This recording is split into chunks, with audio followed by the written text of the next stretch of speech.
Attitude, karya Teti Esna. Waktu bus kota yang ditumpanginya tiba-tiba melenggok ke kiri, ibu itu memegang erat handle grip yang bergelantungan di atas kepalanya. Ia terpaksa berdiri karena waktu naik tidak mendapatkan tempat duduk. Di hadapannya, seorang pemuda duduk santai, nyaman, bersandar sambil menikmati isapan rokoknya. Tak bereaksi apapun ketika sempat bertatapan dengan ibu yang berada di depannya.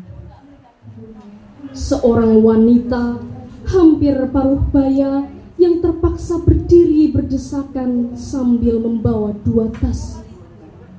Mungkin satunya berisi laptop dan yang satu lagi tas yang umumnya dibawa oleh wanita. Mau kemana? Rupanya si ibu hari ini terpaksa naik bus kota yang entah karena apa. Mungkin ada masalah dengan mobil pribadi serta aplikasi taksi online-nya. Padahal ia harus segera sampai di kantor untuk mewawancarai calon karyawan di perusahaan tempatnya bekerja sebagai kepala personalnya.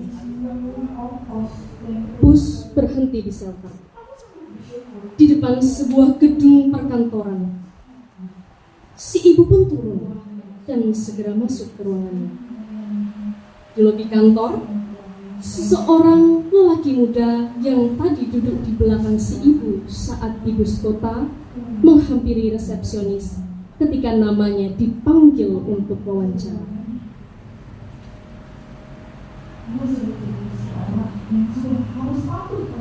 Misteri Kipas Angin, karya Rudiah.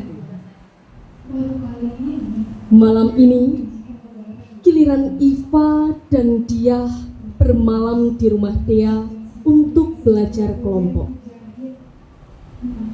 Ketiga gadis yang duduk di bangku SMA kelas 12 itu memang akrab berteman, hingga belajar pun bergantian tempat.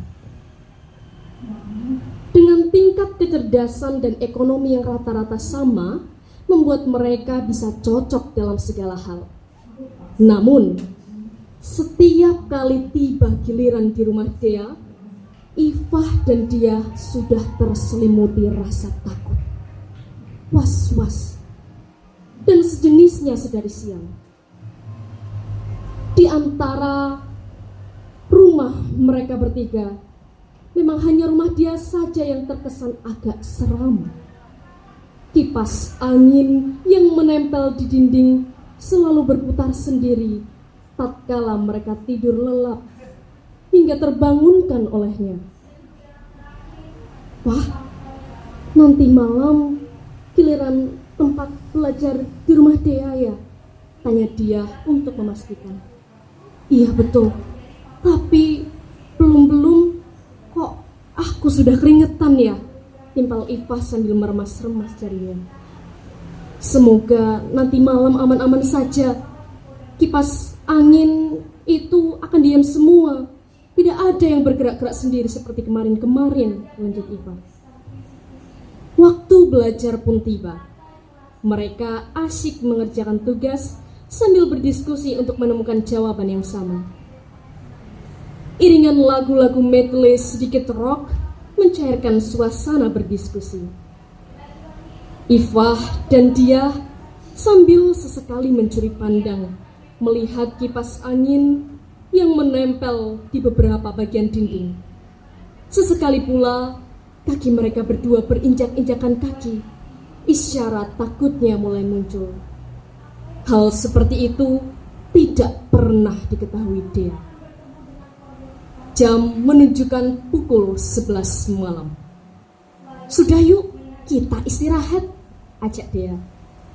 Sebelumnya, Ifah dan Dia sudah ke toilet untuk memakai pampers karena malam sebelumnya ngumpul imbas ketakutan. Namun, Malam ini mereka tidur lelap. Pampers pun kering.